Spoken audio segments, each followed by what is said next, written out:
আসসালামু আলাইকুম, welcome to Urmi's kitchen. সবাই কেমন আছেন? নিশ্চয়ই ভালো আছেন। আল্লাহর রহমতে আমরাও ভালো আছি।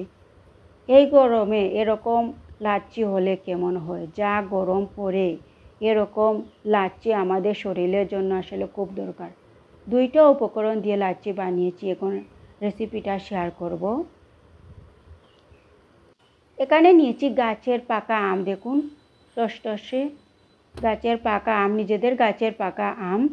আর যত পাকা আম হয় লাচ্ছিটা তত ভালো হয়।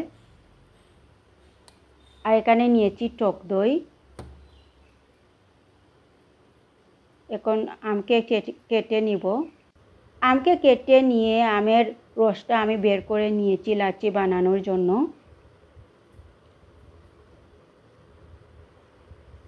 আমের রস এখন আমি ব্লেন্ডার জগে নিয়ে নিচ্ছি।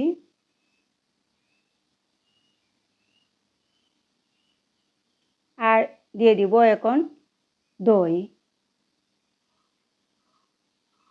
আমার যতটুকু দরকার ঠিক ততটুকু দই দিচ্ছি।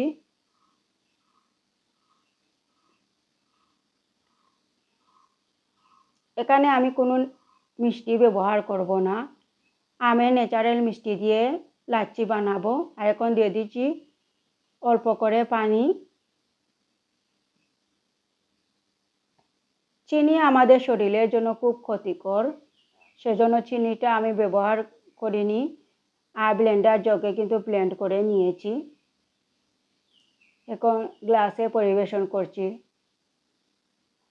দেখুন কতটা মজাদার হয়েছিল আমার এই লাচ্ছিটা।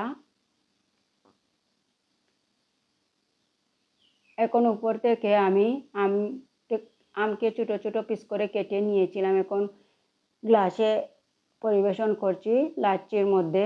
দেখুন আসলে এভাবে এই টুকরো আমগুলো খেতে কিন্তু খুবই ভালো লাগে। দেখুন কতটা সুন্দর হয়েছে লাচ্ছি।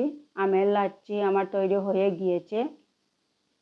আপনারাও এভাবে লাচ্ছি বানিয়ে খেয়ে দেখবেন। আমের সিজনে এরকম লাচ্ছি খেতে কিন্তু খুবই ভালো লাগে। আমার এই রেসিপি কেমন হয়েছে আমাকে কমেন্ট করে জানাবেন। আর এরকম লাচ্ছি বানিয়ে খাবেন এই গরমে। সবাই ভালো থাকবেন। আল্লাহ হাফিজ।